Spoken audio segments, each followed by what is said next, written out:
The afternoon sun cast long shadows across the pristine courtyard of the Wellington estate as 34-year-old Victoria Wellington stood with 5 impeccably dressed businessmen, each hoping to make the right impression on what she had described as the most important interview of their lives. Victoria wore her signature black dress and carried herself with the confident bearing of a woman who had built a multi-million-dollar empire through determination and strategic thinking. What made this gathering unusual was not the presence of successful men vying for Victoria's attention, but the fact that the final decision would not be hers to make. Standing in the center of the elegant courtyard was her 7-year-old daughter Emma, who had been told she could choose which of these men might become her new father. Victoria had been a widow for 2 years, ever since her husband died in a plane crash, leaving her to raise Emma alone while managing the demands of running Wellington Industries. She had decided it was time to remarry, not for love, but for practical reasons.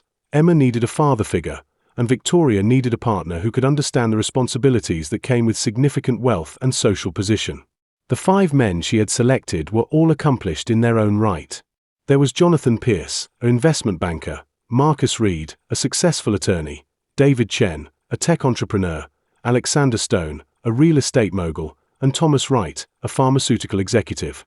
Each had been carefully vetted for financial stability, social standing, and compatibility with Victoria's lifestyle. What none of them knew was that Emma had been watching someone else entirely during the weeks leading up to this unusual selection process. 31-year-old Ryan Murphy knelt near the fountain at the edge of the courtyard, wearing his maintenance overalls and yellow work gloves as he carefully tended to the landscaping that surrounded the Wellington home. He had been working on the estate's grounds for 6 months, taking pride in keeping the gardens beautiful and the outdoor spaces perfectly maintained. Ryan was a single father himself, raising his 9-year-old son Tyler after his wife had left them 3 years earlier. The job at the Wellington estate paid well enough to support his small family, and he appreciated the steady work and the peaceful environment where he could focus on creating beauty through his careful attention to plants, trees, and outdoor spaces. What Ryan did not realize was that Emma had been observing him during his daily work, fascinated by his gentle way with the plants and his obvious love for the natural world. She had watched him rescue injured birds, carefully relocate spiders rather than harm them, and speak kindly to Tyler on the days when his son visited the worksite during school holidays. "Emma," Victoria called to her daughter, "these gentlemen are here to meet you. I want you to spend some time talking with each of them and then tell me which one you think would make the best addition to our family." Emma looked at the 5 men in their expensive suits, all wearing professional smiles and carrying themselves with the confident posture of people accustomed to getting what they wanted. Then she looked at Ryan, who was quietly working near the fountain, completely unaware that he was being observed. "Mommy," Emma said, "why can I not choose him?" She pointed directly at Ryan. Victoria followed her daughter's gesture and felt her cheeks flush with embarrassment. "Emma, that is Ryan. He works for us. He is not one of the candidates." "But why not?" Emma asked with the direct honesty that only children possess. "He is nice to me. He always says hello and asks about my school. And he knows all about animals and plants and interesting things." The 5 businessmen exchanged glances, uncertain how to respond to this unexpected development. Ryan looked up from his work, clearly uncomfortable at suddenly being the center of attention. "Emma," Victoria said firmly, "please come speak with Mr. Pierce first. He is a very successful businessman who would be able to provide well for our family." But Emma had already walked over to Ryan, who was still kneeling by the fountain with his gardening tools spread around him. "Ryan," Emma said, "my mommy wants me to pick a new daddy from those men in suits. But I want to pick you instead.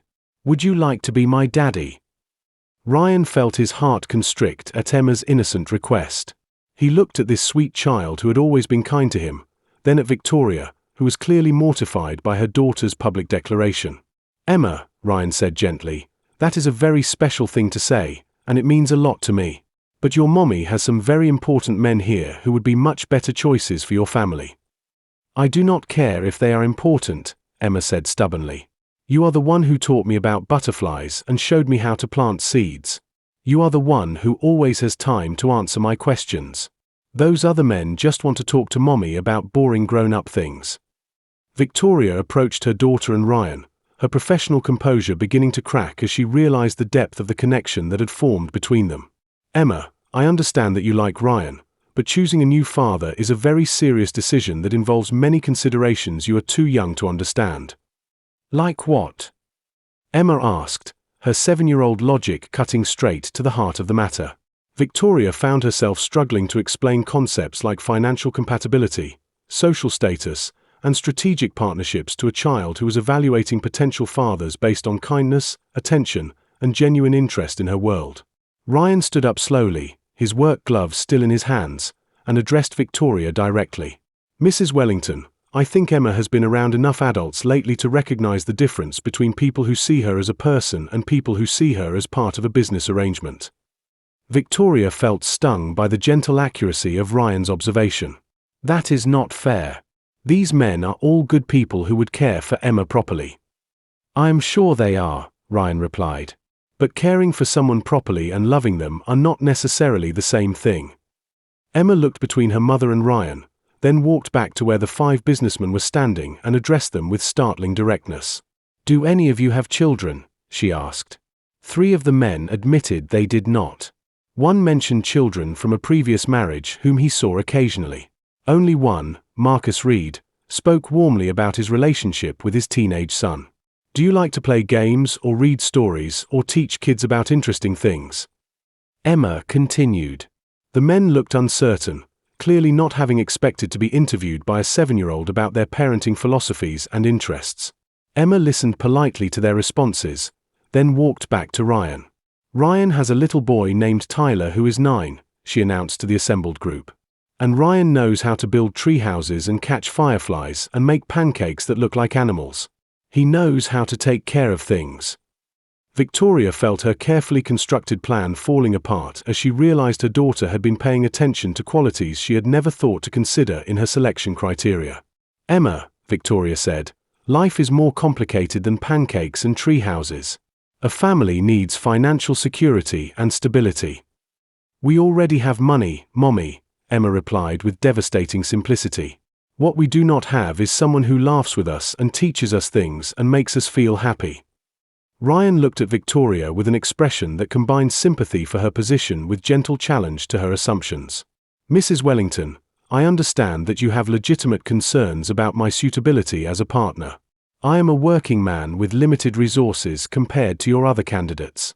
But I want you to know that Emma has been a bright spot in my workdays for months, and I have genuine affection and respect for her intelligence and curiosity."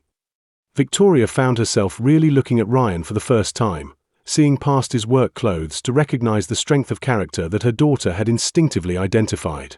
"You are serious about this," Victoria said quietly. "I am serious about Emma's happiness," Ryan replied. "And I think she has been trying to tell you that what she needs cannot be bought or negotiated in a business arrangement." 6 months later, Victoria and Ryan were engaged, not because Emma had chosen him as a new father, but because Victoria had learned to see what her daughter had recognized from the beginning, that the most valuable qualities in a life partner are kindness, integrity, and the ability to love without condition. The 5 businessmen had been graciously dismissed, and Victoria had discovered that building a family required different skills than building a business empire. Ryan brought to their relationship not just his love for Emma, but his understanding that true security comes from the bonds we create with people who see us for who we are rather than what we can provide. Emma thrived in their blended family, gaining not just a stepfather who genuinely delighted in her company, but a stepbrother in Tyler who became her constant companion and partner in the adventures that Ryan organized for them. Victoria learned that the most successful partnerships are not always the ones that look best on paper, but the ones where love, respect, and shared values create a foundation strong enough to support whatever challenges life might bring.